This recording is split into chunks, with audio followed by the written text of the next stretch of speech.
Bien, vamos ahora con una clase de un tejido conjuntivo especializado que es el tejido óseo. ¿Qué es el tejido óseo? Es un tejido conectivo o conjuntivo especializado cuya matriz está mineralizada y constituida por fosfato de calcio que forma cristales de hidroxiapatita. Este tejido óseo es el componente estructural principal de todos los huesos. ¿Y cuáles son sus funciones? Proteger, o sea, protección, sostén para la inserción de los músculos, para la homeostasis del calcio, la formación de células sanguíneas, porque dentro de los huesos, como estuvimos estudiando, está la médula ósea, y además para el almacenamiento de calcio y fosfato. ¿Qué componentes tiene el tejido óseo? Primero, una matriz. Esa matriz puede tener elementos orgánicos y elementos inorgánicos. Y además de la matriz tenemos las células. La matriz ósea, componente inorgánico. Vamos a ver en qué consiste el componente inorgánico de la matriz ósea. Constituye el 65% del peso seco del hueso. Está constituida por calcio y fosfato que forman cristales de hidroxiapatita. Los cristales de hidroxiapatita se disponen ordenadamente a lo largo de las fibras colágenas. ¿Y qué es lo que le da esa dureza que tiene el hueso? La unión de cristales de hidroxiapatita y colágeno. Dijimos además que el hueso tiene, la matriz ósea tiene un componente orgánico. Ese componente orgánico está constituido por proteínas colágenas. El 90% del componente orgánico es proteína colágena. ¿Qué colágenos? El colágeno 1, 5, vestigios, o sea, pequeñas cantidades de colágeno 3, 11, 13. Y no nos olvidemos que el colágeno 1 es el principal componente estructural de la matriz ósea.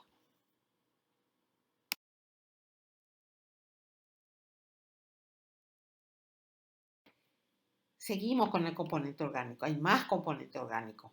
Tenemos a las glucoproteínas multiadhesivas, o sea que unen.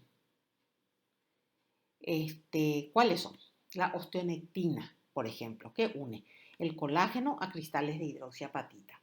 Las cialoproteínas, entre las cuales tenemos la osteopontina o BSP1, media la adhesión de células a la matriz ósea. El BSP2 media la adhesión celular e inicia la formación del fosfato de calcio durante el proceso de la mineralización. Después tenemos la podoplanina, producida solo por los osteocitos en respuesta a la tensión, y la proteína de la matriz de dentina. Es crítica esta proteína en la mineralización de la matriz ósea. Seguimos enumerando nuestros componentes orgánicos. Como se dan cuenta, son muchos. Entre este grupo tenemos a los factores de crecimiento y citocinas. Por ejemplo, el factor de necrosis tumoral alfa, el factor de crecimiento derivado de las plaquetas, el factor de crecimiento símil insulina, las proteínas morfogénicas óseas o BMP que inducen la diferenciación de células inmaduras mesenquimáticas en osteoblastos, son células que después vamos a ver en el hueso. Las interleucina 1 y 6, la esclerostina antagonista de las proteínas morfogénicas óseas. Seguimos con las proteínas dependientes de la vitamina K. ¿Cuáles son? La osteocalcina. ¿Para qué sirve la osteocalcina? Captura el calcio de la circulación, atrae y estimula a los osteoclastos en el remodelado óseo. La proteína S contribuye a la eliminación de las células que sufren apoptosis, o sea, muerte por apoptosis. Después tenemos la proteína GLA matricial MGP, que participa en el desarrollo de las calcificaciones vasculares.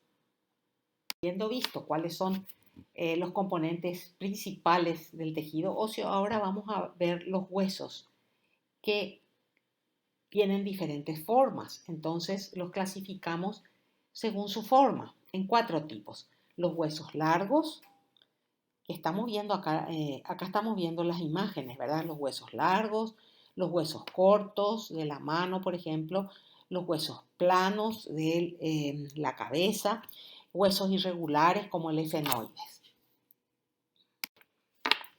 Muy bien, ¿cómo es la estructura ósea? Veamos un poco estos huesos largos. Acá tenemos un hueso largo que tiene 3 partes. En el medio está marcado perfectamente, ustedes pueden leer en el esquema, está la diáfisis. ¿Ven? En los extremos, las partes dilatadas y más gruesas del hueso están las epífisis superior e inferior o proximal y distal. Y entre la epífisis y la diáfisis encontramos una pequeña zona que se llama metáfisis. Además que nos está mostrando nuestra imagen, nos está mostrando una cavidad medular donde está la médula ósea. Nos está mostrando que el hueso largo consta de un tejido óseo compacto que está en la periferia y un tejido óseo esponjoso que está en el medio. ¿Sí? Además, en las superficies epifisarias encontramos los cartílagos articulares que acá están, en nuestro esquema están marcados con el color azul, celeste. A la derecha estamos viendo un corte de hueso donde con la flecha amarilla estamos viendo el hueso compacto que está en la periferia y con la flecha verde estamos viendo la zona de hueso esponjoso. Muy bien, el esquema que tenemos a la derecha nos está mostrando perfectamente los componentes de un hueso largo. Fíjense, hay vasos sanguíneos, se ven perfectamente los vasos sanguíneos, no les marqué porque están señaladas todas las estructuras, ustedes pueden verlas. Fíjense que en el medio del hueso tenemos la cavidad medular. ¿Qué había en la cavidad medular? La médula ósea. Después, la superficie interna del hueso hacia la cavidad medular está tapizada por una membrana llamada endostio. La superficie externa del hueso está tapizada por otra membrana que se llama periostio. Todo eso está marcado en nuestro dibujo. Fíjense en nuestro esquema, fíjense bien. Y desde este periostio, fíjense, desde este periostio salen fibras de tejido conjuntivo que se meten en el tejido óseo, se llaman fibras perforantes o de Sharpey.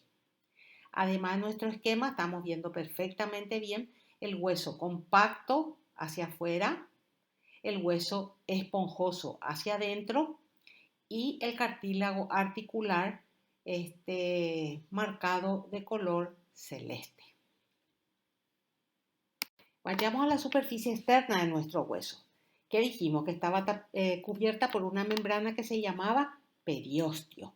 En nuestra imagen, en nuestro esquema está señalada con una flecha amarilla el periostio.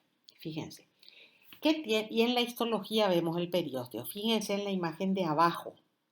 La imagen de abajo, ¿qué me muestra? Con la flecha verde me muestra el periostio. Con la flecha amarilla me está mostrando el hueso compacto que está debajo del periostio.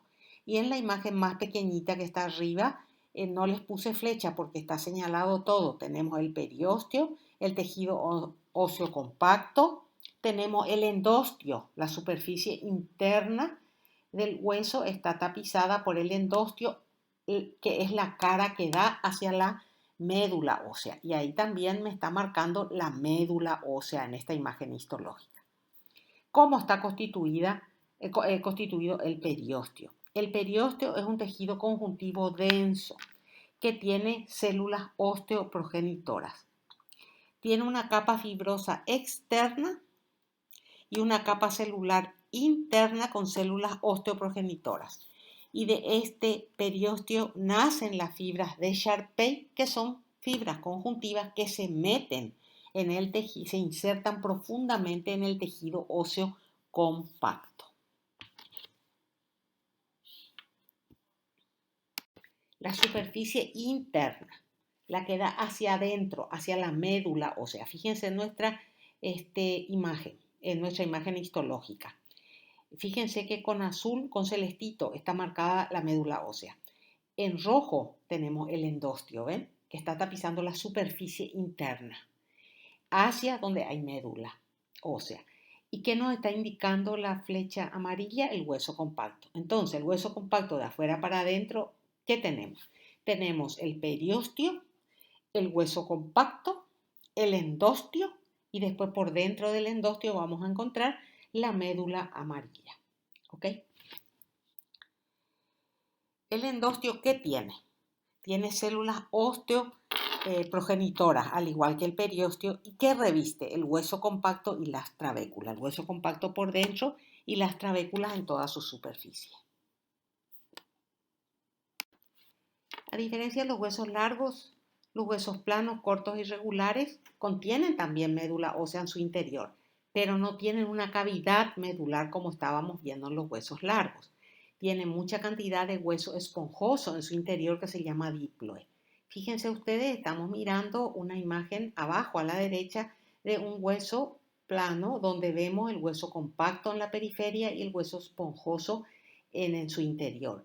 Un esquema de lo que son las trabéculas del hueso esponjoso lo vemos en la imagen superior derecha y en la imagen superior,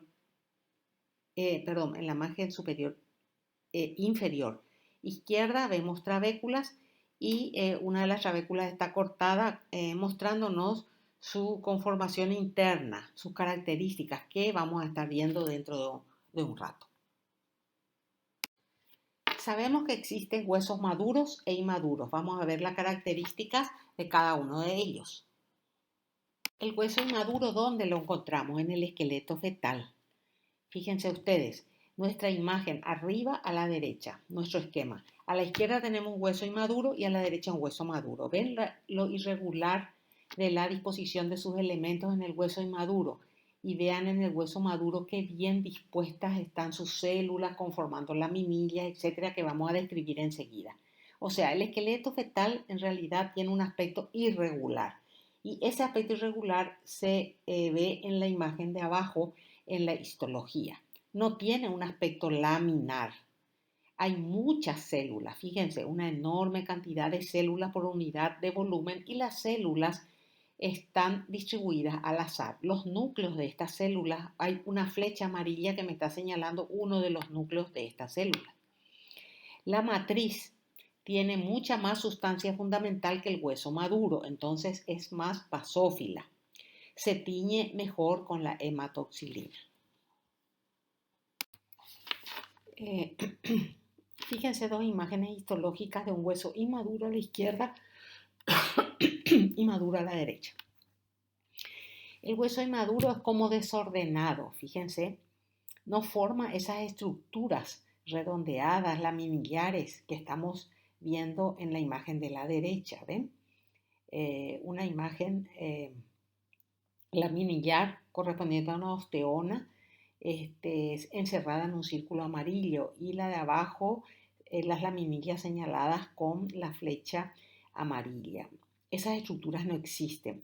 Es irregular su distribución, hay más células, se ven más núcleos y además su matriz tiene más sustancia fundamental, entonces se tiñe, es más azulada que la del hueso maduro. Ahora vamos a ver las características del hueso maduro compacto. Muy bien, ahora vamos a ver las características del tejido óseo compacto. Fíjense ustedes en la imagen esquemática del libro, de nuestro libro de texto, y ¿qué vemos acá? Fíjense que yo les marqué con una flecha amarilla algo que parece una torta de varios pisos. En realidad no es así. Eso está hecho en esta forma para que veamos la estructuración nomás de la osteona. Realmente la osteona es un cilindro, como estamos viendo en la zona de la flecha celeste. Es un cilindro. La osteona entonces es la unidad estructural del tejido óseo. Es un cilindro, ¿se dan cuenta? tiene de diámetro 150 micras y de longitud 3000 micras. ¿Y cómo está constituido? De laminillas concéntricas de matriz ósea. La flecha me está marcando una laminilla concéntrica, ¿ven? La flecha celeste.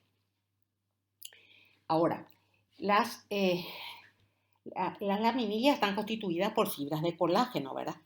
Entonces, estas fibras de colágeno se orientan en forma diferente en cada una de las laminillas sucesivas. O sea, hay una orientación perpendicular de las fibras de colágeno en las laminillas contiguas, de arriba para abajo.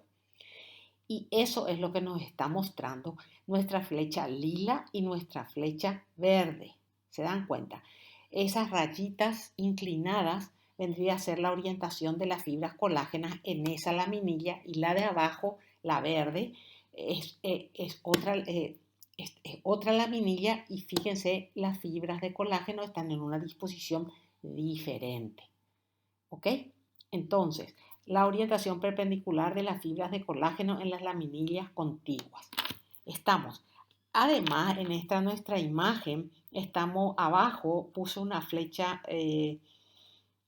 roja, y esa flecha nos está mostrando el periósteo. ¿Ven el periósteo? Entran los vasos sanguíneos y cubre la superficie externa del hueso. Bueno, en nuestro esquema veíamos una osteona tridimensionalmente. Ahora veamos al corte. Fíjense una imagen esquemática de una osteona, arriba a la derecha.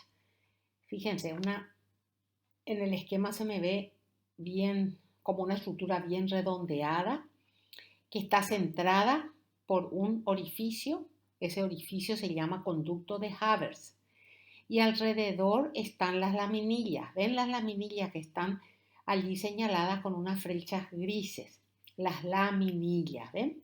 Entonces, en el centro, ¿qué tenemos? El conducto de Havers, y rodeándolo las laminillas óseas. Y dentro de las laminillas óseas tenemos esas marquitas negras que representan al osteocito, la célula madura del hueso.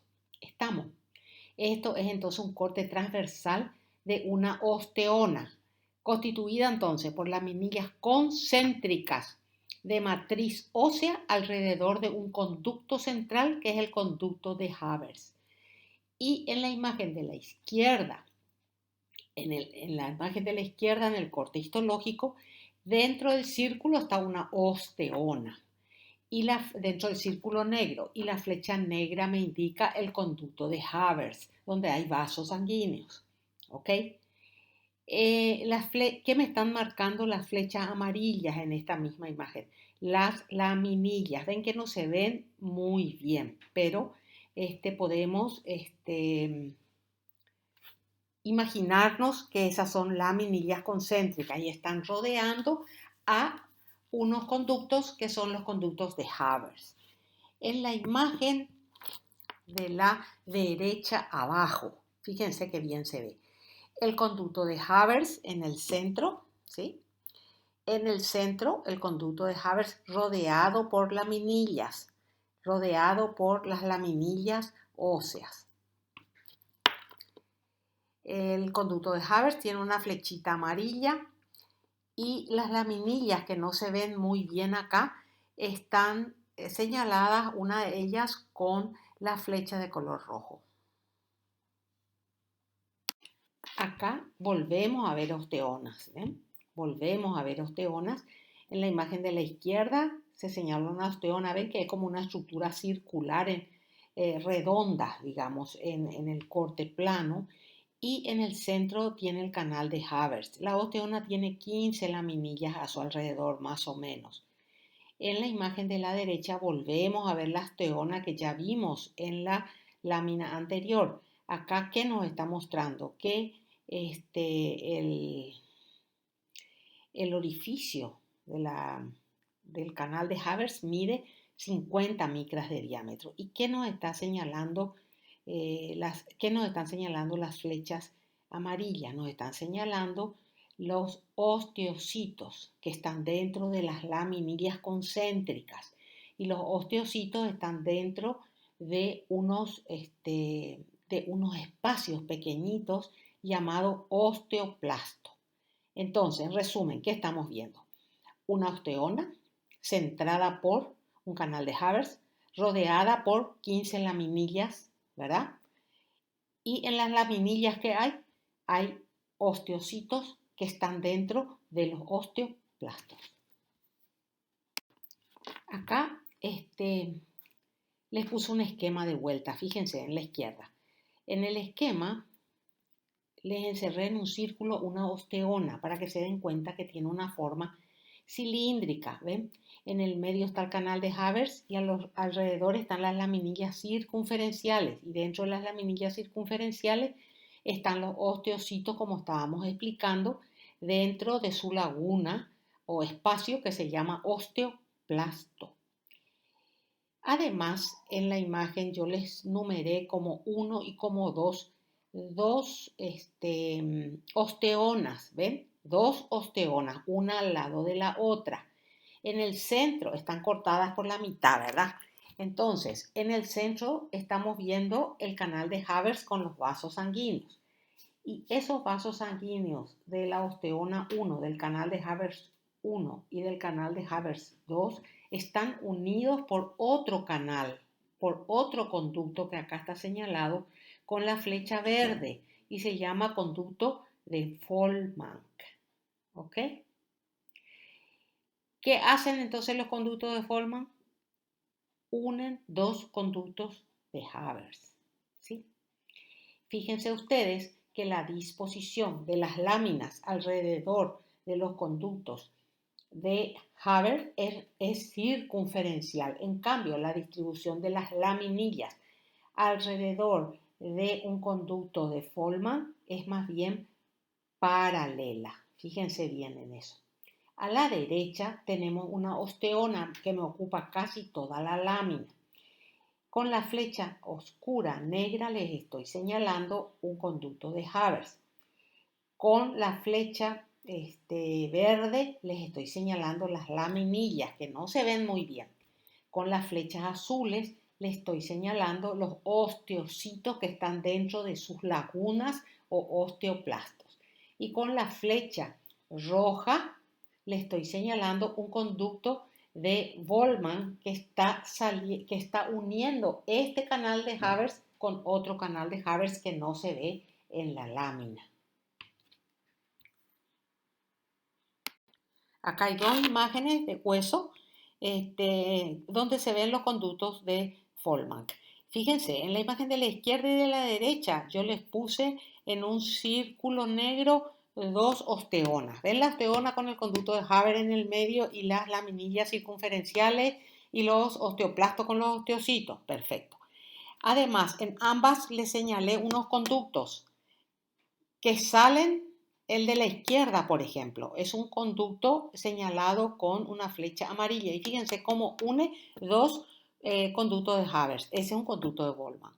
A la derecha, en la imagen de la derecha, la flecha verde me está mostrando otro conducto de Volkmann. Fíjense, está uniendo un conducto de Haber que está en el centro de una osteona y no se ve, y sale de ahí y no se ve la unión con el otro conducto de Haber. Pero por la dirección de las laminillas nos damos cuenta que es un conducto de Haber. No tiene laminillas circunferenciales a su alrededor, sino laminillas paralelas a su alrededor. Acá tenemos dos cortes histológicos de hueso. En ambos se ven muchas osteonas. ¿Ven las osteonas? Eso que dice OS son osteonas. Y en el centro de esas osteonas están los conductos de Haber, ¿sí? Yo les señalé los conductos de Volkmann con las flechas amarillas. Fíjense, en la imagen de la izquierda, el conducto de Volkmann se ve perfectamente que une dos conductos de Haber. En la imagen de la derecha, la flecha amarilla muestra un conducto de Volkmann que está luego marcado como B y que se une a un conducto de Haber, pero no se ve a dónde termina. Acá les pongo un esquemita para que entiendan más. Más sobre los osteocitos, osteoplastos y laminillas. Fíjense, se ven dos osteonas, una partida por la mitad y otra entera. Se ve el canal haversiano en el medio, ¿ven? Se ve las laminillas circunferenciales alrededor del conducto de Havers. Y dentro de esas laminillas circunferenciales vemos esas gotitas de color rosado fuerte. Esos son los osteocitos que están dentro de unas lagunas que se llaman osteoplastos. Entonces, ¿qué contienen los osteoplastos? Contienen a los osteocitos. Y fíjense que todas esas gotitas de color rosado fuerte están unidas por otros conductos muy finitos. Esos conductos se llaman canalículos o conductilios. ¿Y qué contienen? ¿Ves cómo están? Hay muchísima cantidad. ¿Y qué contienen? Las prolongaciones de los osteocitos, ¿sí? Las prolongaciones de los osteocitos y además comunican los osteoplastos, que son las lagunas donde están los osteocitos, comunican entre sí. ¿Ok? Entonces, las laminillas, vuelvo a repetir, las laminillas son circunferenciales alrededor del conducto de Havers. Dentro de las laminillas están los osteoplastos, que son unas lagunas dentro de las cuales están los osteocitos. Esas lagunas, que se llaman osteoplastos, están comunicadas entre sí por abundante cantidad de canalículos o conductillos que estamos viendo en nuestra imagen. En nuestra imagen los conductillos están señalados como canalículi. ¿Y qué hay dentro de esos conductillos? Están las prolongaciones de los osteocitos que toman contacto con las prolongaciones de otros osteocitos que están en otras lagunas de su alrededor. ¿Qué tenemos acá? Dos imágenes, dos cortes histológicos de huesos, ¿ven? El de la izquierda, menor aumento, ¿qué nos está mostrando? Muchas osteonas, ¿ven? Dentro de las osteonas que vemos, canales de Havers. ¿Y qué me están mostrando esas flechas en la imagen de la izquierda? Me están mostrando los osteocitos que están dentro de las lagunas u osteoplastos. Muy bien. En la imagen de la derecha, a mucho mayor aumento, las flechas blancas me están mostrando los osteocitos que están dentro de los osteoplastos. Y las flechas rojas me están mostrando los canalículos. ¿Ven los canalículos que unen diferentes osteoplastos? ¿Sí? Y dentro de los osteoplastos están los osteocitos. Así los osteocitos están comunicados entre sí. Y además estos canalículos no solamente comunican a los osteoplastos entre sí, sino comunican a los osteoplastos con los canales de Havers. Muy bien. ¿Qué más vamos a encontrar en un corte histológico de hueso? Vamos a encontrar lo que se llaman las laminillas intersticiales. Fíjense acá. Fíjense en nuestro corte y las zonas que están señaladas con puntos. Son sistemas de Havers. ¿Ven los sistemas de Havers con sus conductos de Havers? Los que están rodeados de puntitos colorados son sistemas de Havers que en el medio tienen conductos de Havers. ¿Estamos? Ahora, entre los sistemas de Havers, acá encontramos zonas que están rodeadas por puntitos de color blanco. Bueno, esas zonas no tienen conducto de Havers, son restos de sistemas de Havers. Son laminillas, restos de los sistemas de Havers viejos y se llaman sistemas intersticiales o laminillas intersticiales. Acá tenemos imágenes histológicas, fíjense. En la imagen de la izquierda se está viendo las laminillas intersticiales, ¿ven? Las otras laminillas que tienen canales de Havers en el medio son laminillas circunferenciales, ¿sí? Estamos. En la imagen de la derecha arriba se señala con la flecha azul un sistema intersticial, o sea, laminillas intersticiales. Y en la imagen de abajo con marcas amarillas me muestran las osteonas. los sistemas de Haber u osteonas, y entre medio de ellos hay una flechita negra que me muestran las laminillas intersticiales. Vimos dos tipos de laminillas hasta ahora, ¿verdad? Las laminillas circulares y las laminillas intersticiales. Ahora vamos a ver las circunferenciales, externas e internas. Para eso tenemos que ver otra vez nuestro esquema. ¿Se acuerdan nuestro esquema donde acá afuera teníamos el periósteo? ¿Ven? Ahí abajo dice periósteo y allá del otro lado dice endostio, la parte interna del hueso. Muy bien. Fíjense acá debajo del periósteo, las laminillas se disponen en una forma, con la flecha roja les estoy señalando, se disponen en una forma circunferencial. ¿Ven? Siguen la totalidad de las circunferencias externa e interna de la diáfisis del hueso. Y con la flecha negra les estoy mostrando otras laminillas, ¿verdad? Otras laminillas que van paralelas al endostio. Esas son las laminillas circunferenciales internas. Entonces, dos grupos de laminillas circunferenciales tenemos. Las externas, marcadas con la flecha roja, y las internas, marcadas con la flecha negra. Van paralelas al endostio y al periósteo, siguiendo la totalidad de las circunferencias externa e interna de la diáfisis del hueso largo. Ahora vamos a mirar las laminillas circunferenciales en un corte histológico. Fíjense, en el de la izquierda tenemos un hueso compacto en el medio y con la flecha, fíjense, amarilla, estoy viendo las laminillas. ¿Ven las laminillas paralelas a la superficie? Bueno, estas son las laminillas circunferenciales externas. Y en la lámina de la derecha vemos el hueso y la flecha negra me está mostrando las laminillas circunferenciales internas.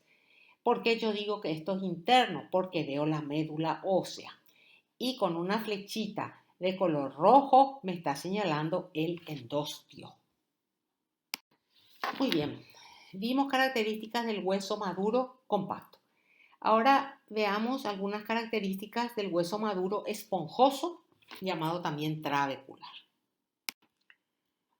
Acá tenemos una imagen de un hueso esponjoso. Acuérdense que el hueso esponjoso forma la parte interna del hueso y contiene la médula ósea, dijimos al principio de la clase. Acá con la flecha roja nosotros estamos viendo las trabéculas óseas, ¿ven? Trabéculas óseas. Y en el medio de esas trabéculas óseas con la flecha amarilla estamos viendo la médula ósea. El tejido óseo esponjoso trabecular parece poco organizado. Si bien tiene osteonas trabeculares, las osteonas son muy finitas, son un disco plano de 70 micras de espesor que tienen alrededor de 20 láminas concéntricas. Y estas osteonas no evidencian canales de Haber. A la derecha arriba estamos viendo una representación de lo que es un hueso esponjoso y abajo estamos viendo cortes histológicos. Fíjense a la izquierda. La flecha negra me está señalando una osteona. ¿Ven la osteona? ¿Ven la disposición laminillar? Pero es una osteona que no tiene un canal de Haber en el medio. Además, la flecha me está indicando la médula ósea. En la imagen de la derecha vemos más de cerca la disposición concéntrica laminillar de una osteona. Ahora vamos a entrar a describir otros componentes del tejido óseo, que son sus células, las distintas células que lo componen y sus funciones correspondientes. Veamos, en primer lugar, las células osteoprogenitoras. Fíjense en nuestra imagen de arriba. Nuestro esquema es muy lindo, se ve un hueso. Y fíjense ustedes, vamos hacia la derecha arriba, donde se ve una célula denominada célula madre mesenquimática, ¿ven? cuya imagen histológica está a la derecha. Esa célula madre mesenquimática va a dar origen a unas células denominadas osteoprogenitoras. ¿Ven dónde se encuentran? Están en amarillo, dibujaditas en amarillo. ¿Dónde se encuentran estas células osteoprogenitoras? Hacia el periostio y endostio. Después, estas células osteoprogenitoras van a dar origen a los osteoblastos, que también se encuentran también encontramos en el endostio y en el periostio. Y después los osteoblastos van a dar origen a los osteocitos y células de revestimiento óseo. Eso es lo que vemos ahí. En la parte de abajo de nuestro esquema estamos viendo otro tipo celular que también encontramos en el hueso, pero que tiene un origen diferente. No de esa célula madre mesenquimática, sino de esa célula unidad formadora de colonia granulocítica monocítica. ¿Se acuerdan que habíamos visto en sangre? Esa célula madre va a dar origen a una célula llamada osteoclasto inactivo y el osteoclasto inactivo se va a transformar en osteoclasto activo. Todas estas células vamos a ir viendo, vamos a ver sus funciones y sus características particulares.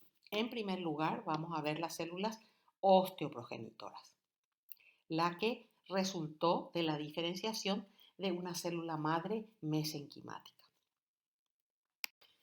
Esta célula es una célula en reposo,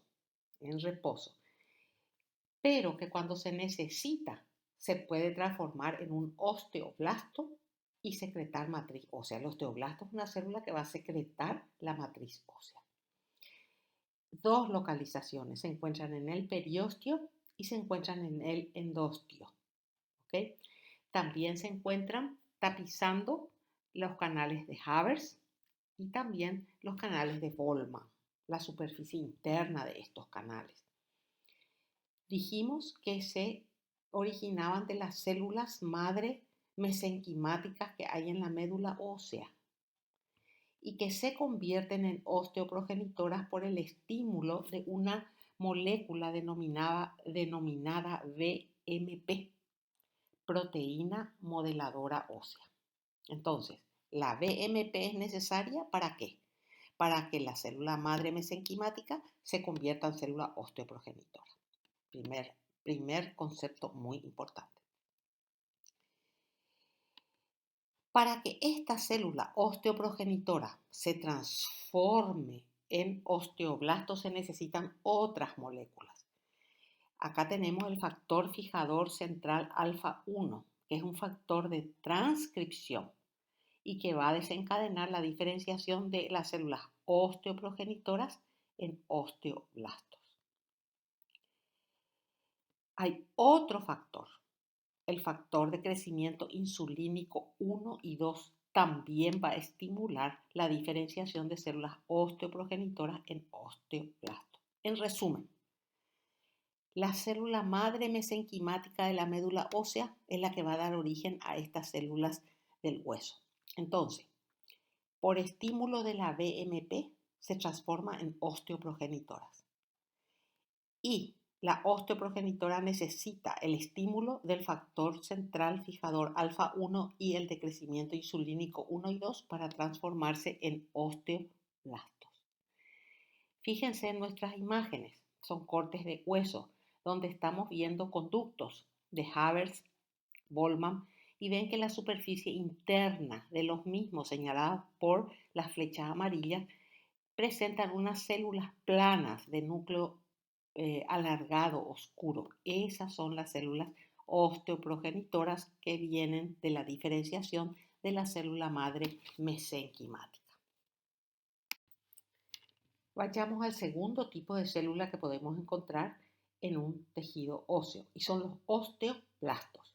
Por supuesto, fijémonos en nuestro esquema de arriba. Ya vimos nuestra célula madre mesenquimática que se transformaba en osteoprogenitora y estamos viendo la localización de la osteoprogenitora. ¿A qué dan origen las osteoprogenitoras? Dijimos a los osteoblastos. Los osteoblastos, ¿qué hacen? Producen hueso. Vamos a ver las características y funciones de estas células.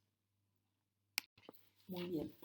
El osteoblasto es una célula secretora que tiene gran capacidad de división y está unida a otros osteoblastos y también a los osteocitos por nexos. Como es una célula secretora, tiene un RER muy importante, un aparato de Golgi importante y muchas vesículas matriciales. Después vamos a ver para qué sirven las vesículas matriciales. 20 a 30% nomás se convierten en osteocitos. Otros se transforman en células inactivas y se convierten en células de revestimiento en el periósteo y en el endostio. La mayor parte de los osteoblastos muere por apoptosis. Fijémonos en la imagen de arriba a la izquierda. Hay una hilera de células grandes señaladas con flechas negras y dice osteoblastos. Ven que son células que tienen un núcleo grande, con una cromatina fina, a veces el nucleolo se ve perfectamente. Y está secretando esta célula. Con la flecha amarilla estamos mostrando la secreción de esa célula, la matriz ósea. ¿Se dan cuenta? A medida que va secretando, se va quedando incluida esa célula en su secreción. Ahí tenemos una que está siendo incluida en esa secreción y que está señalada con una flecha celeste. Esa es la célula que se va a transformar en osteocito. O sea, el osteocito es un osteoblasto que quedó incluida en la secreción de la célula, que es la matriz ósea y que se calcificó. ¿Estamos? A la derecha tenemos una espícula ósea donde en la superficie estamos viendo a los osteoblastos. Ven que los osteoblastos siempre se ven en la superficie, están produciendo hueso. Y en el espesor de nuestra espícula vemos células señaladas como osteocitos. ¿Ven? El osteocito es un osteoblasto maduro, que maduró y se convirtió en osteocito y se rodeó de matriz calcificada.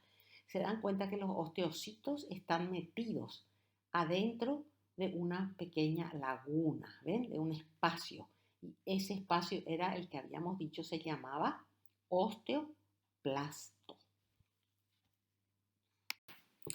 El osteoblasto es una célula activamente secretora. Secreta en primer lugar colágeno 1, proteínas de la matriz ósea para formar lo que se llama osteoide, que es la matriz ósea no calcificada. Y dentro de esa proteína de la matriz ósea tenemos la osteocalcina, la osteonectina, las glucoproteínas multiadhesivas, entre las cuales tenemos a la cialoproteína 1 y 2, a la trombospondina y a la osteopontina. Y además contiene proteoglucanos diversos. Después secreta la fosfatasa alcalina no específica del tejido, llamada TNAP. Las concentraciones de TNAP y osteocalcina en la circulación sanguínea se utilizan en la clínica como marcadores de la actividad de los osteoblastos. Otras sustancias o moléculas que secreta nuestro osteoblasto, otras moléculas son las citocinas, las cuales tenemos la interleucina 1, 6 y 11. ¿Para qué sirve esto? Estas citocinas actúan o influyen sobre otras células del tejido óseo. Esas otras células se llaman osteoclastos. Nosotros vimos que el osteoblasto produce tejido óseo. ¿Okay? El osteoclasto tiene una función totalmente diferente, ¿verdad? Disminuye el tejido óseo, va comiendo el tejido óseo y por consiguiente aumenta el calcio sérico. La citocina es estimulada, la producción de las citocinas es estimulada por la hormona paratiroidea que actúa sobre los osteoblastos. ¿Por qué? Porque los osteoblastos tienen receptores para esta hormona. Y también la vitamina D activa. Que muchas sustancias secretan estas células, ¿verdad? Acá tenemos otro grupo, factores de crecimiento. El factor de crecimiento símil insulina, que sirve para el crecimiento de los huesos. Factor de crecimiento y transformación beta, ¿para qué sirve? Para atraer por quimiotaxis a células osteoprogenitoras, estimula la maduración de los osteoblastos, favorece la producción de la matriz ósea e inhibe la actividad del osteoclasto. Los osteoblastos también tienen receptores ¿para qué hormonas? Para la hormona tiroidea, que favorece la formación ósea, y la testosterona y estrógenos, que logran una masa ósea pico y mantenimiento del tejido óseo. O sea, esta célula tiene receptores para que la hormona tiroidea actúe sobre ellas y la testosterona y los estrógenos actúen sobre ellas y le hagan producir más tejido óseo. Antes de terminar de hablar de los osteoblastos, tenemos que ver qué es la mineralización ósea, cómo se produce, donde los osteoblastos cumplen una función fundamental. Los osteoblastos son responsables de la mineralización de la matriz ósea, del hueso, del cartílago, de la dentina, cemento y esmalte de los dientes. Y esta mineralización se produce tanto dentro como fuera de las fibras colágenas. Acuérdense que las fibras colágenas también eran secretadas por los osteoblastos. Entonces, ahí el osteoblasto empieza a secretar hacia la matriz vesículas matriciales. ¿Se acuerdan que hablamos de las vesículas matriciales? Bueno, empieza a secretar hacia esa matriz que no está calcificada unas estructuras denominadas vesículas matriciales, que son evaginaciones esféricas de la membrana plasmática, separadas de ellas, quedando libres en la matriz. ¿Qué tienen estas vesículas matriciales? Tienen fosfatasa alcalina. En los sitios donde se va a iniciar la mineralización, la concentración local de calcio y fosfato en la matriz debe superar un nivel umbral, debe haber mucha cantidad. Esta concentración se produce porque la osteocalcina y otras cialoproteínas fijan el calcio extracelular. La concentración alta de calcio hace que los osteoblastos secreten también fosfatasa alcalina, lo cual aumenta más la concentración de fosfato, y esto a su vez estimula a un incremento adicional de la concentración del calcio.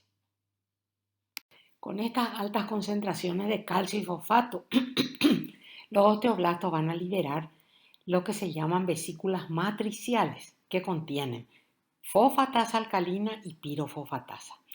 Estas vesículas de la matriz representan ectosomas que son liberados desde la membrana. Las membranas vesiculares contienen transportadores de membrana y además enzimas. Y dentro de sus luces hay un microambiente de nutrición ideal para la nucleación de fosfato de calcio y el subsiguiente crecimiento de los cristales. Ahí van a empezar a formarse los cristales. ¿Qué tienen las vesículas de matriz? Tienen anexinas, TNP, anhidrasa carbónica y pirofosfatasa. La TNAP y la anexina A5 se unen, como vemos. Fijémonos en nuestro esquema, en nuestro dibujo esquemático que tenemos a la derecha. Vamos a ver que la TNAP y la anexina se fijan al colágeno 1 que está ahí afuera, las fibrillas de colágeno 1. La anexina A es una proteína de canal que permite la entrada de calcio. El flujo de calcio al interior de las vesículas va a ir acompañado de transporte de iones de fosfato que van a entrar a través de un cotransportador de sodio-fosfato, lo cual estamos viendo muy bien en nuestra imagen. Dentro de las vesículas, una vez que entraron estos iones, se va a formar el fosfato de calcio amorfo, también llamado hidroxiapatita deficiente en calcio. Este fosfato de calcio amorfo experimenta cristalización adicional y se transforma entonces en fosfato octacálcico. La presencia de altas concentraciones de iones de calcio y de fosfato hacen que el cristal de fosfato octacálcico empiece a crecer en la vesícula para formar cristales de hidroxiapatita. Eso se está viendo muy bien en nuestro dibujo de la derecha. Estos cristales de hidroxiapatita tienen que salir al exterior. Entonces, las fosfolipasas van a perforar agujeros en la membrana de nuestra vesícula y los cristales van a poder así salir por esos agujeros a la matriz circundante. En el exterior ya, los cristales de hidroxiapatita van a formar unas estructuras llamadas nódulos mineralizados, que también estamos viendo en nuestro dibujo. Y ahí va a haber una nucleación continua de cristales de hidroxiapatita que va a estar favorecida ¿por qué? Por concentraciones elevadas de calcio y fosfato y concentraciones elevadas de osteopontina, osteocalcina y osteonactina ahí en esa matriz extracelular. Los cristales van a crecer entre las fibras de colágeno y las moléculas de proteoglucano hasta que se unen a cristales adyacentes que están en los nódulos mineralizados cercanos. Entonces, la onda de mineralización va a ir recorriendo el osteoide y a medida que la onda de mineralización recorre el osteoide, se van desintegrando las vesículas de la matriz. Vamos a continuar viendo las células del tejido óseo. En este caso tenemos los osteocitos y en nuestra imagen fíjense de dónde vienen los osteocitos, de los osteoblastos. Los osteocitos, ¿qué son? Son las células maduras del hueso. Son las células más abundantes del tejido óseo. ¿Y de dónde vienen? Son osteoblastos que quedaron atrapados en la matriz que ellos mismos secretaron. Para la transformación de un osteoblasto a un osteocito se necesitan 3 días. Son responsables estas células del mantenimiento del tejido óseo. Fijémonos en nuestras imágenes. Arriba a la izquierda vemos el tejido óseo, vemos los osteoblastos arriba, ¿ven? En la superficie los osteoblastos y dentro mismo del tejido óseo propiamente dicho, encontramos a los osteocitos, ¿ven? Son esas células que están dentro de unas pequeñas lagunas, ¿ven? Hay un espacio blanco ahí. Eso se llama laguna u osteoplasto, como estuvimos describiendo. Esos son los osteocitos. En la imagen de la derecha vamos a fijarnos solamente en las flechas, en primer lugar en las flechas amarillas.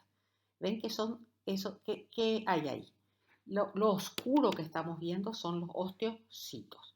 El espacio claro que le está rodeando es el osteoplasto o laguna. ¿Ven?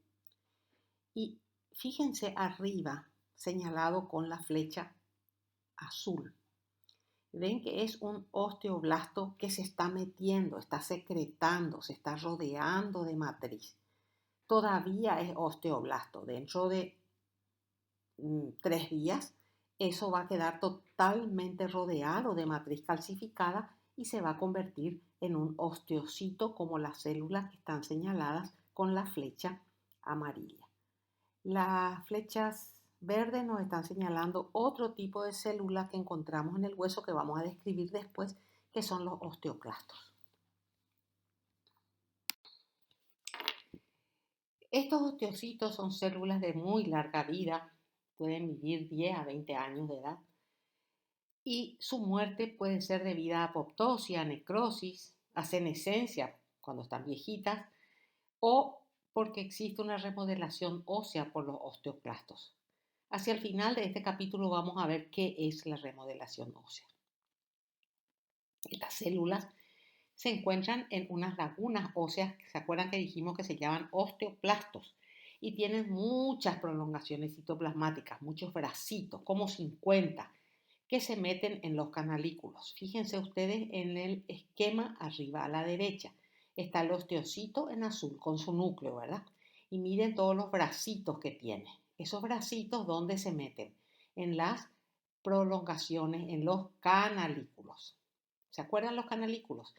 que eran prolongaciones de las lagunas y que se comunicaban entre sí. Entonces, mediante esto, los osteocitos se comunican entre sí. Los bracitos de los osteocitos se unen a otros bracitos de osteocitos que se encuentran cerca. En la imagen de la izquierda, fíjense, encontramos espículas óseas y vemos a los osteocitos, vemos también a los osteoblastos, ¿verdad? Ven los osteocitos dentro de sus lagunas. Y hay una cosa que quiero que miren, que dice osteoide, ¿ven?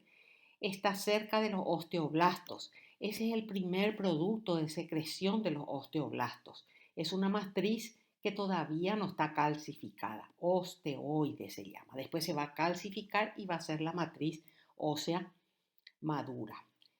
Abajo a la derecha encontramos dos espículas óseas que tienen enorme cantidad de osteoblastos en su superficie. ¿Ven?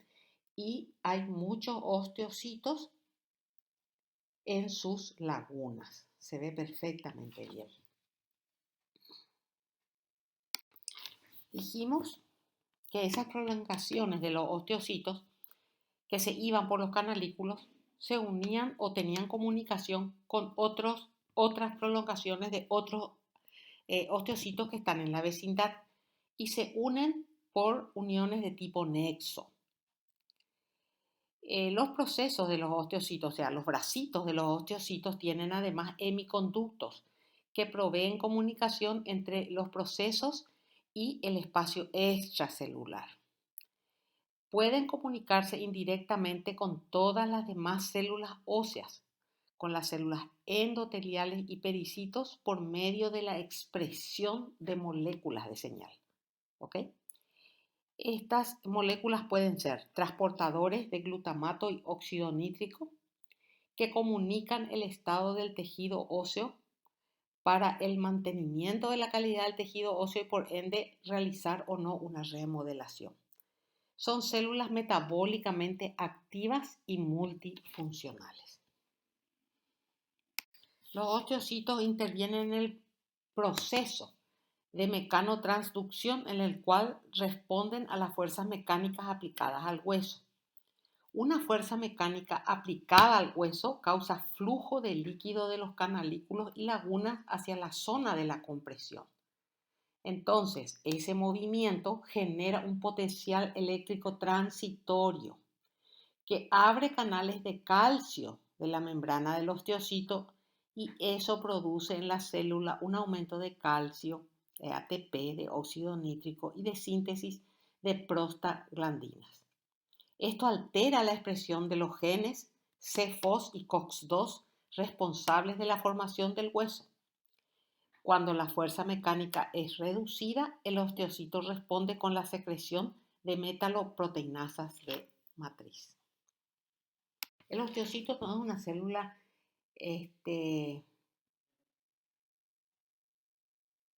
quiescente, digamos. Es una célula que tiene estadios funcionales, que pasa por remodelamientos. ¿Para qué? Para mantener las concentraciones sanguíneas de calcio. Acá tenemos tres imágenes de microscopía electrónica que nos muestran los diferentes estadios funcionales de un osteocito. A la izquierda, el estadio latente. ¿Qué tiene este estadio? Fíjense el núcleo enorme de la célula, su citoplasma alrededor, con muy poca cantidad de aparato de Golgi y de retículo endoplásmico rugoso. Y en la periferia de la célula, en la flecha amarilla curva, me está mostrando una matriz madura calcificada que se llama lámina osmiófila. ¿Qué me está mostrando la flechita naranja? Me está mostrando una de las prolongaciones citoplasmáticas, los bracitos de la célula que se meten en los canalículos o conductillos, ¿se acuerdan? Muy bien, ese es un estadio. Después, el segundo estadio en el medio. Está empezando a formar hueso, aunque ustedes no crean, el osteocito, así como el osteoblasto, también forma hueso. Y acá tenemos la célula con un núcleo grandote. ¿Qué me está mostrando mi flecha amarilla? Me está mostrando que la célula ya secretó tejido conjuntivo, ya está formando el osteoide, ¿sí? y la flecha de color celeste me está mostrando por fuera de la zona de osteoide la lámina osmiófila.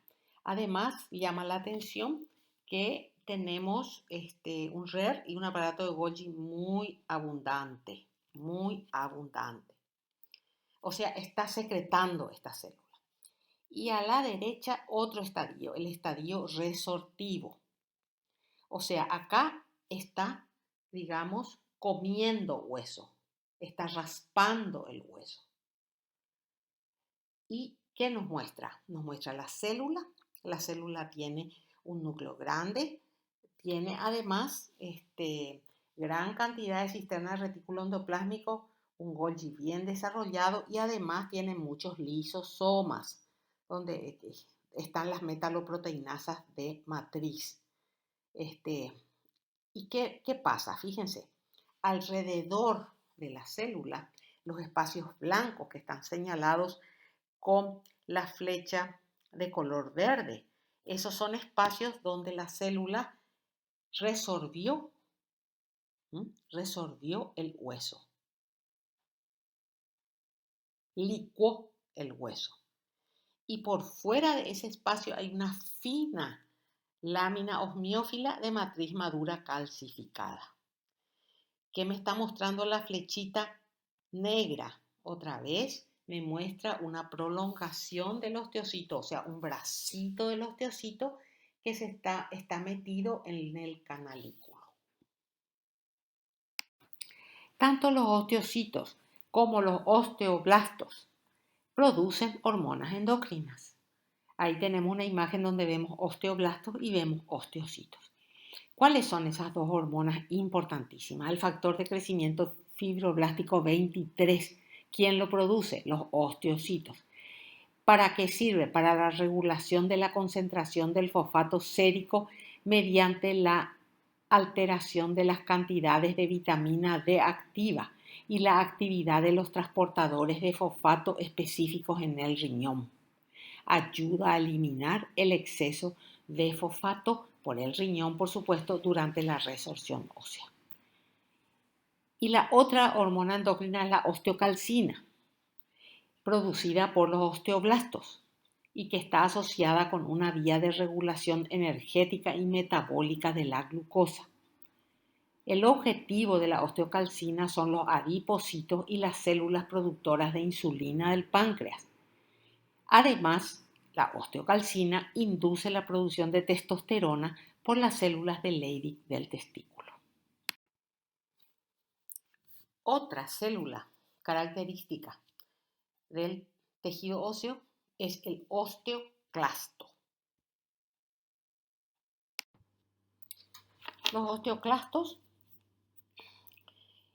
no derivan de los osteoblastos, sino de la fusión de células progenitoras hematopoyéticas de granulocitos y macrófagos. Son las células menos abundantes del tejido óseo y viven un promedio de 12 días. Las células estromales que están en la médula ósea secretan unas moléculas de citocinas para que ocurra esta diferenciación a partir de la unidad formadora de colonia granulocítica monocítica. Y estos factores son tres. El factor estimulante de las colonias de monocitos, el factor de necrosis tumoral y las interleucinas. En nuestras imágenes, fíjense, a la izquierda, la flecha amarilla me está señalando la presencia de una célula enorme de citoplasma acidófilo y muchos núcleos. Este es un clásico osteoclasto. En la imagen de la derecha, ¿qué estamos viendo? Un osteoclasto, fíjense, con muchos núcleos. Y con la flecha rojita estamos viendo un osteocito.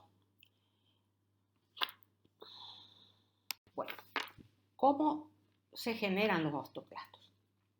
Acá tenemos un esquema del libro de ustedes que parece complicado, pero yo les voy a ir explicando parte por parte y para ustedes no va a ser difícil.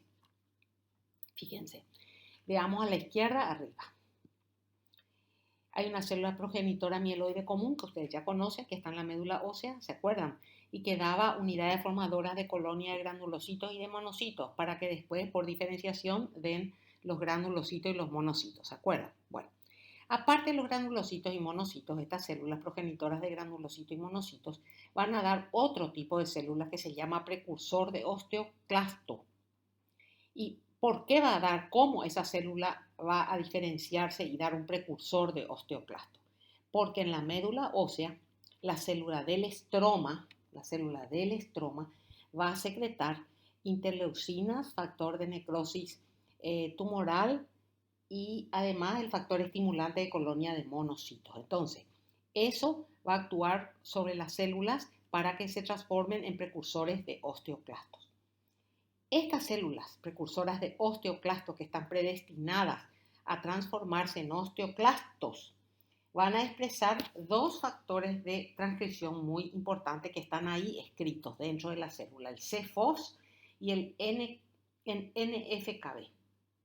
Y una tercera expresión que va a ser la molécula receptora, ahí se ve como verde, llamada RANK, que se llama receptor activador del factor nuclear KB. Este receptor RANK va a unirse o va a interaccionar con la molécula de RANK ligando que está en las células del estroma.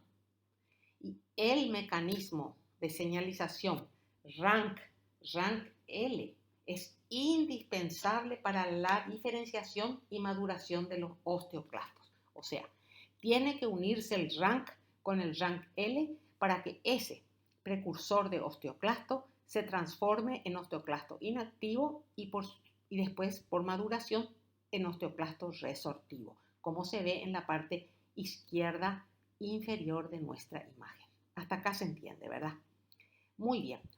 No siempre se pueden formar osteoclastos. Existen mecanismos que van a frenar la producción de osteoclastos. Cuando el organismo no necesita que se resorba hueso y que aumente el calcio en la sangre, entonces este mecanismo tiene que ser anulado, que no haya osteoclasto o que su función esté disminuida. Y ahí entran nuestros amigos los osteoblastos. Fíjense, en la parte inferior derecha de nuestra imagen tenemos a los osteoblastos. Los osteoblastos van a secretar una molécula, fíjense, que se llama osteoprotegerina. Esta molécula que está de colorcito verde se va a unir al RANK-L. Entonces no va a haber suficiente RANK-L para que se una con la molécula RANK de los precursores de los osteoclastos. Entonces no va a haber diferenciación a osteoclasto. Entonces ahí se frena esa señalización RANK-L. Y ahí tiene una acción fundamental el osteoblasto, secretando esta molécula de osteoprotegerina. La regulación de la secreción de esta molécula está dada por la interleuquina 1, el factor de necrosis tumoral, el factor de crecimiento transformante beta, vitamina D y prostaglandina E2, como me señala la parte inferior de mi imagen. En las inflamaciones, fíjense en la parte de arriba. En la parte de arriba a la derecha nosotros tenemos un linfocito. Este linfocito, ¿ven? Está señalado con una flecha amarillita clara. Este linfocito en muchas inflamaciones se activa y produce moléculas solubles de RANK, lo cual podría incitar a la producción de osteoclastos. Muy bien, esta osteoclasto es una célula de resorción ósea. ¿Qué quiere decir resorción ósea? Que va limando el hueso, va degradando los componentes minerales y no minerales, o sea, orgánicos e inorgánicos del hueso. Y va sacando esos componentes y mandándolos a la sangre. Es así como sale el calcio y va a la sangre. ¿Dónde se encuentran concentradas? En el endostio. Y fíjense que tenemos un esquema allá a la derecha, entre la célula y el hueso. Yo les puse hueso a la parte amarilla. Supongamos que esa parte amarilla de nuestro esquema es el hueso. Entre el hueso y la célula que acá nos está mostrando en un color verde, hay una zona, hay una laguna, hay una oquedad que se llama laguna de Hauschildt, que es donde se está degradando el hueso. ¿Ok? Esta célula tiene 3 regiones especializadas. El borde festoneado que me está mostrando, y incluso con una llave me muestra a la derecha, una zona clara, que es la zona donde está adherida esta célula al hueso, y una región vasolateral que está arriba, donde se produce la exocitosis. Ahí tenemos, por ejemplo, dice exocitosis del material digerido. Todo lo que se digirió atraviesa la célula y sale de la célula por esa región vasolateral. Veamos ahora cada una de estas regiones en particular. Vamos a ver para qué sirve cada una de estas zonas que tiene el osteoclasto. En primer lugar, el borde festoneado, que se ve perfectamente bien ahí en contacto con el hueso. Son repliegues de la membrana plasmática que aumentan su superficie de intercambio. Sirve para la exocitosis de enzimas hidrolíticas y para la secreción de los protones. Además sirve para la endocitosis de los productos de degradación y detritos óseos. Después está una zona clara. Fíjense a los costados, una zona está señalada como zona clara, es una zona de sellado. Delimita la zona de resorción. Es una estructura anular que está constituida por filamentos de actina y rodeada por vinculina y por talina. Y la membrana plasmática en esta zona tiene moléculas de adhesión, célula matriz extracelular para un sello apretado. Hay varias clases de receptores integrínicos en esa zona. Por ejemplo, el receptor ABD3 para vitronectina, el receptor A2B1 para colágeno o llamado también receptor ABD1. Todos estos receptores contribuyen a mantener ese sello. Y por último, nuestra flecha me está indicando la zona de arriba. Esa se llama zona vasolateral. Esa zona interviene en la exocitosis del material digerido. Las vesículas de transporte con material óseo degradado que sufrieron endocitosis a la altura del borde festoneado se fusionan acá con la membrana celular para liberar su contenido al exterior. Y ahora veamos cómo es el mecanismo para esa resorción. Fijémonos siempre en nuestro esquema de la derecha. El osteoclasto tiene una enzima llamada anidrasa carbónica que sirve para producir ácido carbónico. Cuando va a haber resorción, ese ácido carbónico se disocia en bicarbonato e hidrógeno y el hidrógeno va hacia la zona del borde festoneado para salir a la laguna de Hauschildt, ¿ok? Ayudada por bomba de protones dependiente de la ATP. Este hidrógeno genera un microambiente ácido y ahí se inicia entonces la degradación del componente mineral ácido. La electroneutralidad de la membrana del borde festoneado es también facilitada por canales de cloro acoplados a las bombas de protones que estamos viendo nosotros en la parte izquierda de nuestra imagen. El exceso de bicarbonato, ¿se acuerdan?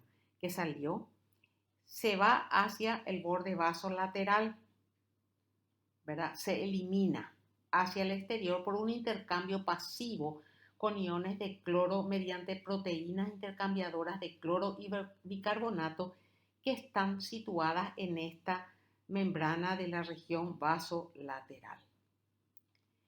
Este medio ácido de la laguna de Hauschildt inicia la degradación del componente mineral del hueso, principalmente hidroxiapatita, y lo convierte en iones de calcio, fosfatos inorgánicos solubles y agua.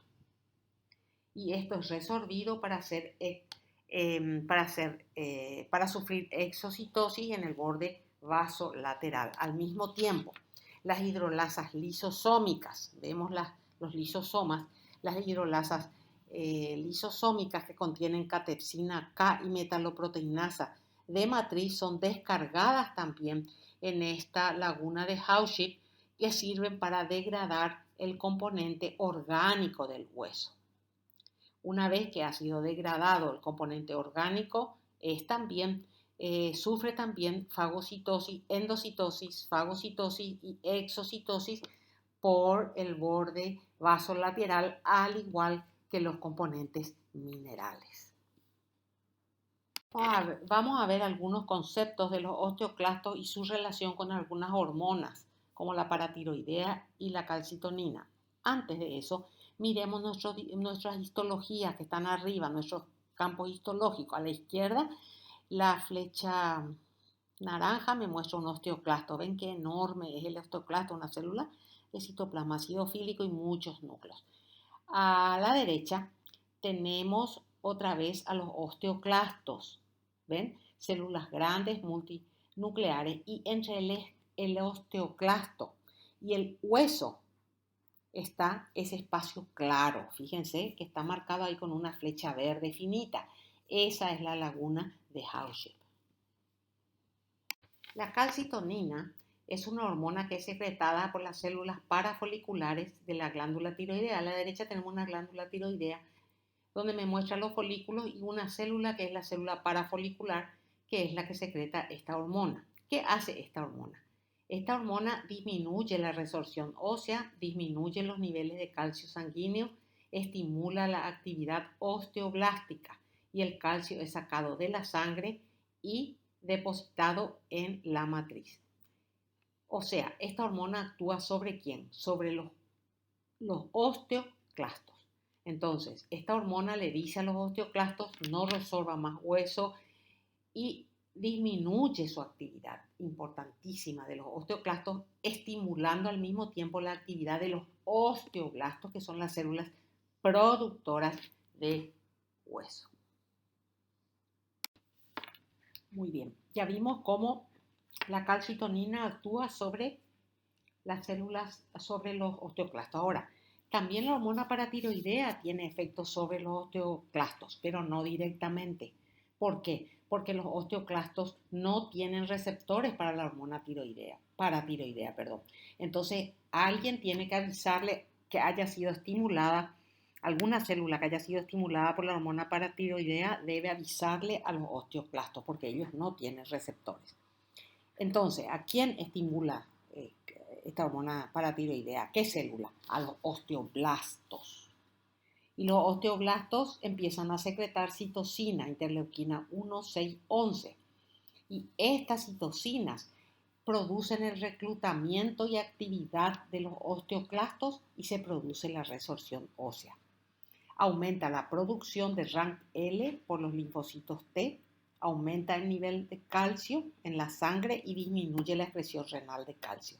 Todo a través de los osteoblastos, que son secretados por la hormona paratiroidea. Entonces, los osteoblastos a través de citocinas, como vuelvo a repetir, interleuquina 1, 6 y 11, le estimulan a los osteoclastos para que haya resorción ósea. O sea, la hormona paratiroidea tiene una acción sobre los osteoclastos para aumentar su función, pero a través de los osteoblastos, en forma indirecta.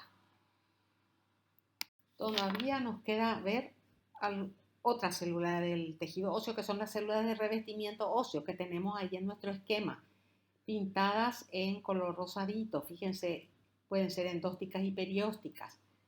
Vendrían a ser osteoblastos quiescentes. Muy bien, estas células derivan, como decíamos, de los osteoblastos que han finalizado la formación del hueso. Tapizan las superficies óseas en las que no hay actividad de osteoblastos ni osteoclastos, pueden ser periósticas o endósticas, se encuentran unidas entre sí por nexos y emiten prolongaciones que se extienden dentro de los canalículos y también se comunican con los osteocitos por nexos. Fijémonos en la imagen de la derecha. Primero, la imagen de hematocilina y eosina que vemos arriba a la derecha. ¿Se ven? Las flechas negras me muestran las células de revestimiento óseo. ¿Ven? Son osteoblastos en reposo, con un núcleo plano, oscuro, homogéneo. En la microscopía electrónica, vamos a ver la microscopía electrónica de arriba, la flecha naranja me está mostrando el núcleo de una célula de revestimiento óseo. ¿Ven? Y abajo de la célula estamos viendo la matriz ósea. Fíjense ustedes cómo la célula emite prolongaciones citoplasmáticas, se ven perfectamente bien. Y en la parte inferior observamos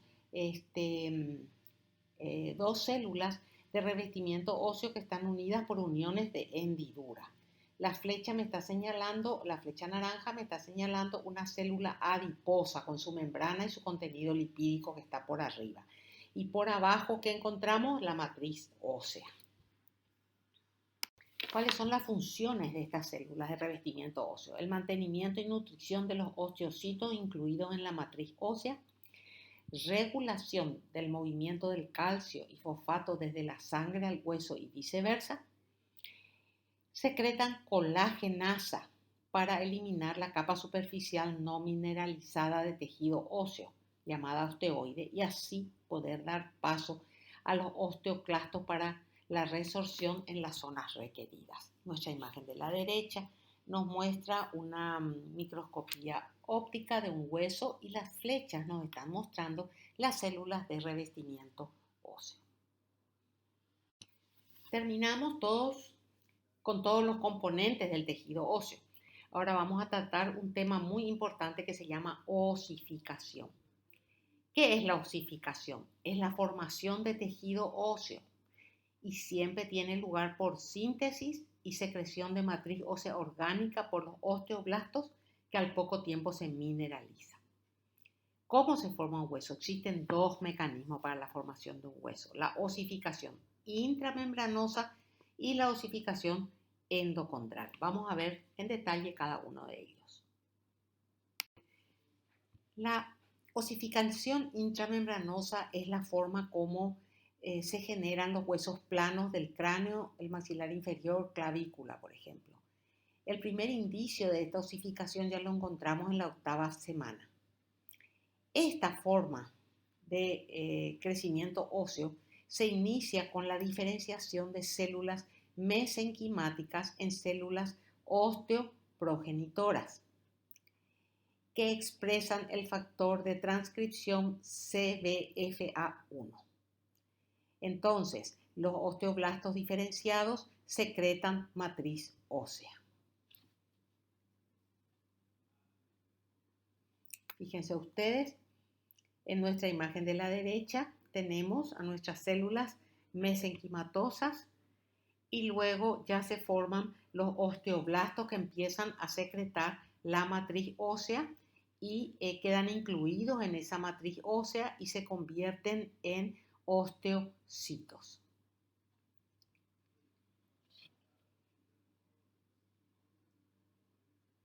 Empecemos con la osificación intramembranosa, que es la forma en que se forman los huesos planos del cráneo, el maxilar inferior y la clavícula. Sus primeros indicios de aparición están en la 8ª semana. Esta formación ósea se inicia ¿desde dónde? Con la diferenciación de células mesenquimáticas en células osteoprogenitoras que expresan el factor de transcripción CBFA1. Y estas células osteoprogenitoras se transforman en osteoblastos y estos osteoblastos empiezan a secretar matriz ósea, primero orgánica y luego esta se mineraliza. Eso es lo que más o menos nos está mostrando nuestro esquema de la derecha. Con el número 1 estamos viendo muchas células mesenquimatosas que se unen y forman lo que se llama una membrana. Por eso esta osificación se llama intramembranosa. Estas células se transforman entonces en osteoblastos, que los estamos viendo en la imagen del medio con el número 2, y tenemos entonces la matriz, o empiezan a secretar la matriz ósea osteoide, ¿verdad? Luego esa matriz ósea se calcifica y entonces los osteoblastos secretores quedan incluidos en esa matriz ósea y se transforman en osteocitos. Además, de células indiferenciadas mesenquimáticas, hay también una diferenciación para la aparición de los osteoclastos que se van a adherir a estas espículas óseas. Fíjense ustedes estas dos imágenes histológicas. La de la izquierda vemos muchas células mesenquimáticas estrelladas, pero hay un acúmulo de células. Fíjense, este acúmulo de células está señalado con la flecha celeste. Estas ya son osteoblastos. Ya se formaron, ya se diferenciaron los osteoblastos y están empezando a producir material óseo osteoide ahí en el medio en color rosado claro. A la derecha tenemos otro corte histológico donde nos muestra ya una pequeña espícula ósea plana. ¿Y qué vemos? Con la flecha verde es la espícula, con la flecha amarilla son los osteoblastos que están produciendo ese material osteoide y que se está calcificando, y con la flecha negra estamos viendo el osteocito. Seguimos viendo imágenes de osificación intramembranosa. A la izquierda, la flecha celeste nos está mostrando espículas óseas, ¿ven?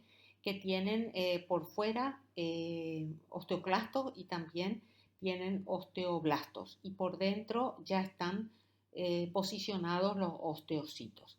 Lo mismo en la imagen de la derecha.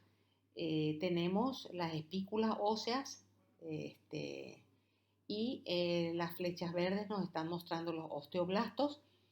La flecha celeste nos está mostrando un osteocito y a la derecha con la flecha naranja estamos viendo un acúmulo muy grande de células mesenquimatosas que serán las responsables de la formación del periósteo. Muy bien, continuando, como dijimos, los osteoblastos secretaban matriz osteoide, esa matriz osteoide se calcificaba y esos osteoblastos quedaban incluidos en esa matriz calcificada transformándose en osteocitos. En nuestra imagen, el número 3 nos está indicando los osteocitos. Al mismo tiempo que esto ocurre, más cantidad de células mesenquimáticas, que ahí por ejemplo tenemos señaladas con la flecha naranja, más células se transforman en más células osteoprogenitoras que se adosan a las espículas formadas y se convierten en osteoblastos. Entonces, estos osteoblastos siguen produciendo más hueso y se añade nuevo hueso en la superficie de esas espículas primarias. Eso se llama crecimiento por aposición y ahí se forma la compacta primitiva. El resultado de todo esto va a ser un tejido óseo primitivo con una membrana de mesénquima alrededor condensada que más tarde será el periósteo. Ahora tenemos la osificación endocondral, otro tipo de osificación que es el camino por el cual se forman los huesos largos y se forman sobre un modelo preformado de cartílago hialino. Acuérdense que en la osificación intramembranosa no había cartílago. Acá sí primero se forma un cartílago. Fíjense en nuestro esquema de la derecha, hay una acumulación y proliferación de células mesenquimáticas en el sitio donde va a estar el hueso futuro. Bajo la influencia del factor de crecimiento fibroblástico y proteínas morfogénicas óseas, las células mesenquimáticas empiezan a expresar colágeno 2 y se diferencian en condroblastos que producen matriz cartilaginosa y ahí se forma un modelo de cartílago hialino, así como estamos teniendo en la parte B de nuestro esquema. Ahora tenemos la osificación endocondral, otro tipo de osificación que es el camino por el cual se forman los huesos largos y se forman sobre un modelo preformado de cartílago hialino. Acuérdense que en la osificación intramembranosa no había cartílago. Acá sí primero se forma un cartílago. Fíjense en nuestro esquema de la derecha, hay una acumulación y proliferación de células mesenquimáticas en el sitio donde va a estar el hueso futuro. Bajo la influencia del factor de crecimiento fibroblástico y proteínas morfogénicas óseas, las células mesenquimáticas empiezan a expresar colágeno 2 y se diferencian en condroblastos, que producen matriz cartilaginosa y ahí se forma un modelo de cartílago hialino, así como estamos teniendo en la parte B de nuestro esquema. Acá en nuestra imagen de la derecha, fíjense, ahí está nuestro modelo cartilaginoso, ¿ven? Ese es un corte histológico. Ahí la flecha naranjita me está mostrando a mí el modelo cartilaginoso.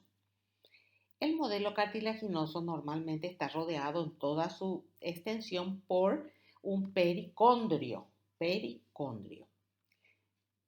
Llega un momento que, que ese pericondrio que va produciendo células condrocíticas, en la diáfisis de este modelo preformado, en la diáfisis dejan de producir condroblastos. Entonces empiezan a producir, en vez de condroblastos, células osteoprogenitoras y osteoblastos.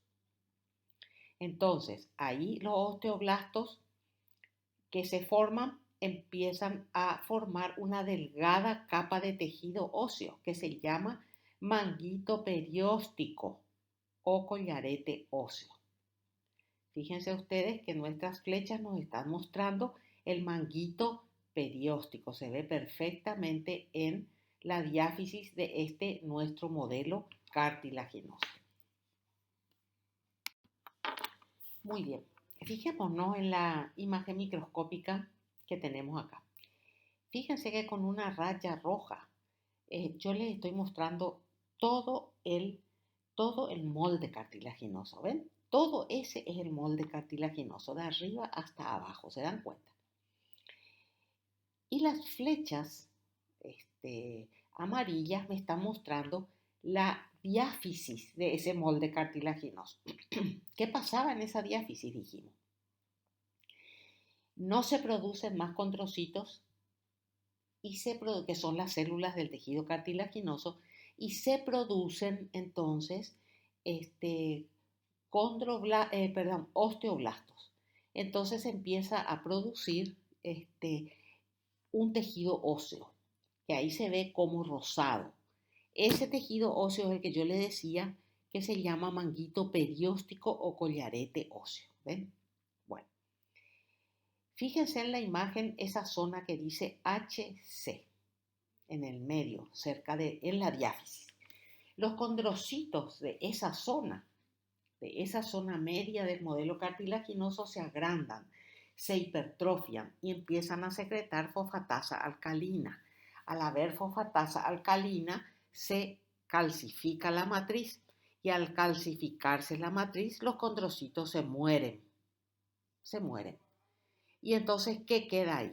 Espículas de cartílago muerto calcificado. Fíjense dónde está la letra C arriba y abajo. Ahí todavía hay cartílago.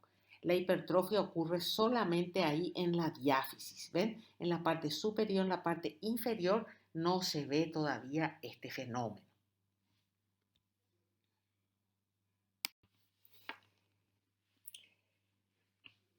Miremos de vuelta primero nuestra imagen. Esta es la imagen de la zona de la diáfisis, donde tenemos, ¿se acuerdan? El manguito perióstico. Acá el manguito perióstico está señalado con la flecha de color azul.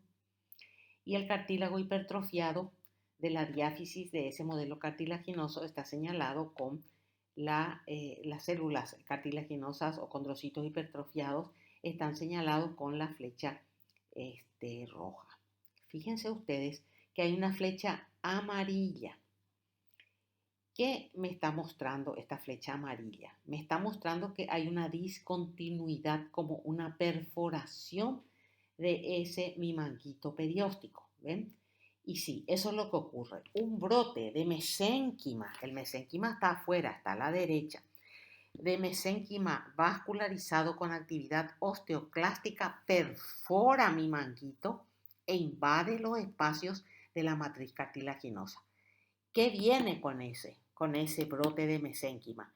Trae células mesenquimatosas que se diferenciarán en la médula ósea, que también tiene que haber en esa zona.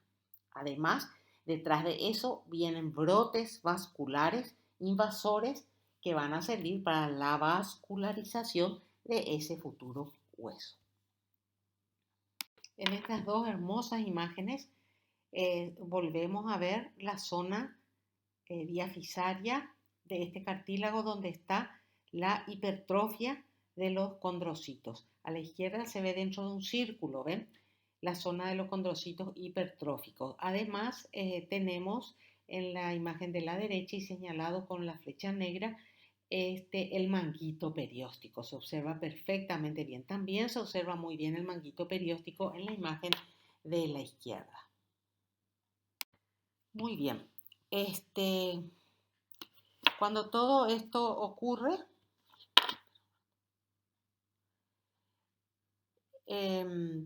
tenemos entonces, como dijimos, espículas de cartílago calcificado. Entonces las células osteoprogenitoras se adosan a estas espículas de cartílago calcificado residual, se convierten en osteoblastos, sintetizan osteoides y forman lo que se llama la espícula mixta. El componente óseo de la espícula continúa con su crecimiento aposicional y los osteoclastos inician la resorción del complejo cartílago-hueso para ir formando la cavidad medular. Fíjense en la imagen de la izquierda. Allí la flecha amarilla me está mostrando las espículas que se están formando, ¿ven? Me está mostrando la diáfisis de mi cartílago y la flecha blanca me está mostrando la médula. A la derecha es la misma imagen pero a mayor aumento. Estamos viendo varias espículas. Una de ellas les puse el nombre, espícula mixta, ¿ven? Donde la parte azul corresponde al resto del cartílago y la parte eosinofílica corresponde a la deposición de matriz ósea, ¿sí? La flecha verde clarita me está mostrando la médula ósea que está entre las espículas. En este momento, ¿qué tenemos? En este momento ya vimos que se formó el cartílago, se hizo la zona de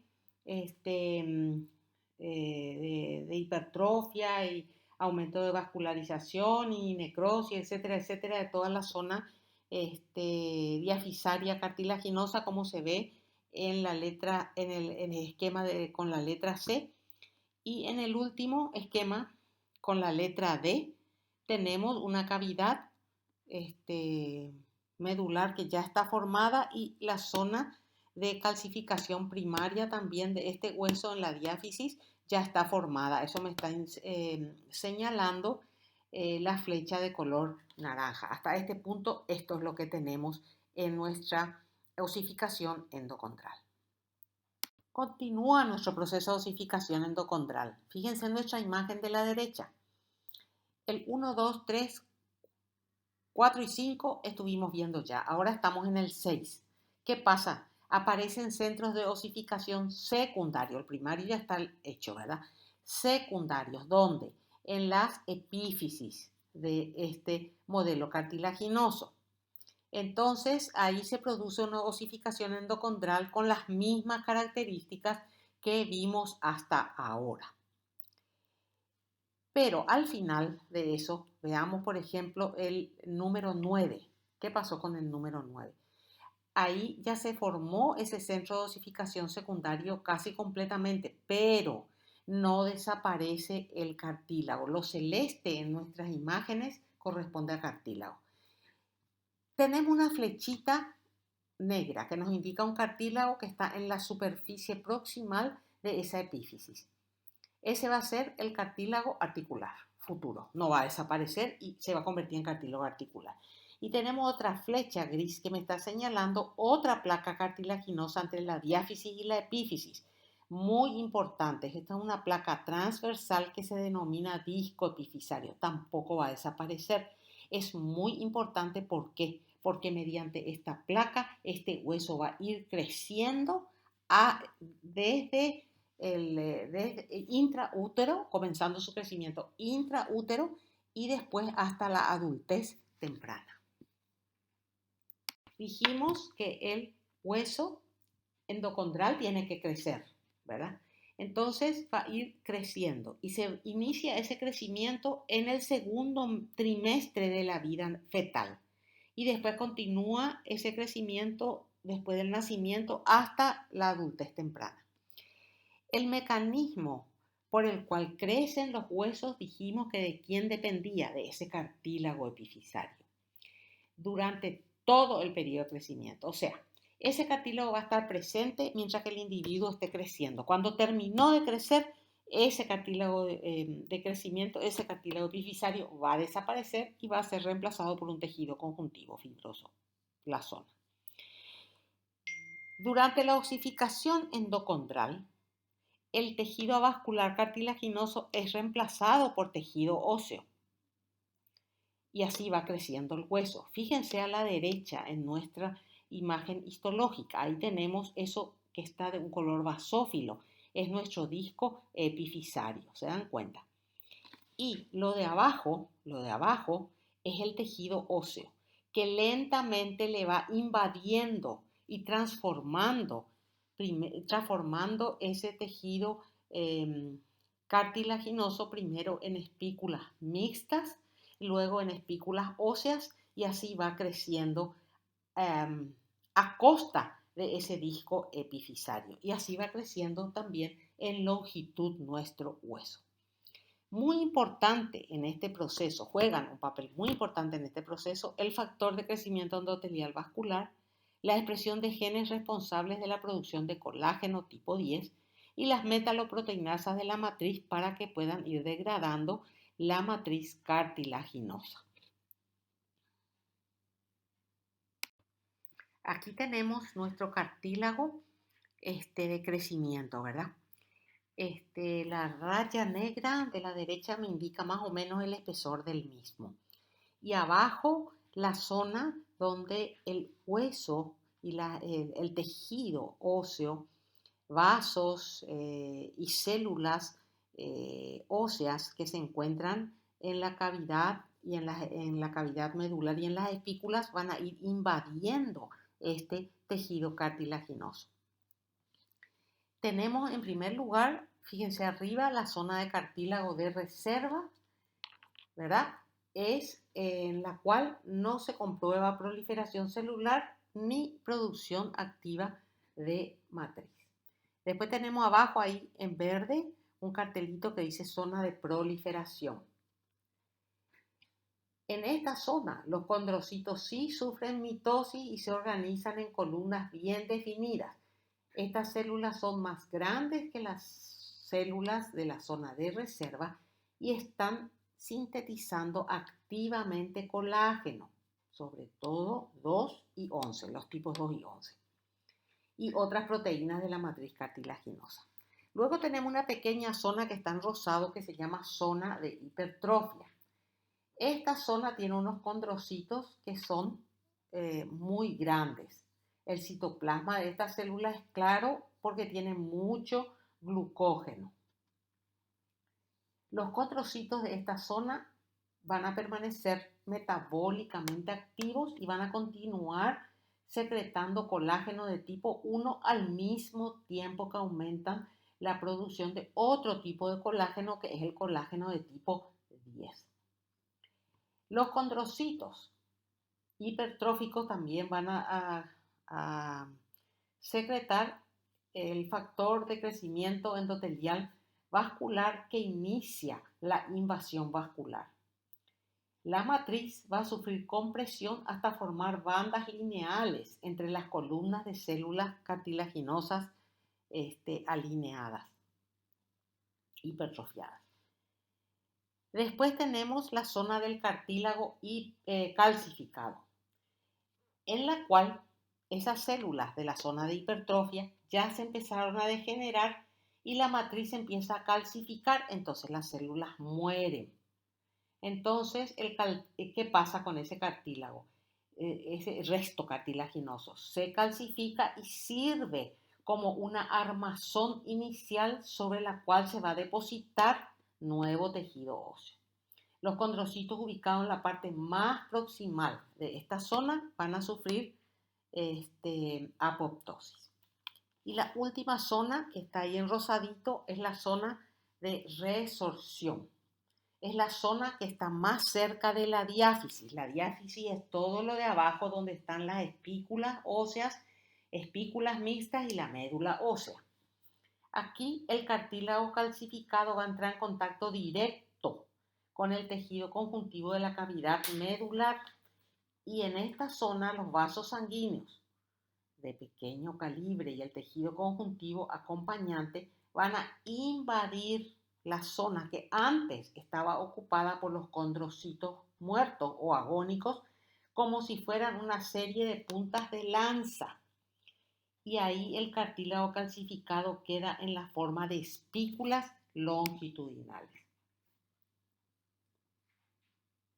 Sobre estas espículas van a depositarse células osteoprogenitoras y que se van a transformar en osteoblastos para la producción y transformación de esos restos en espículas óseas.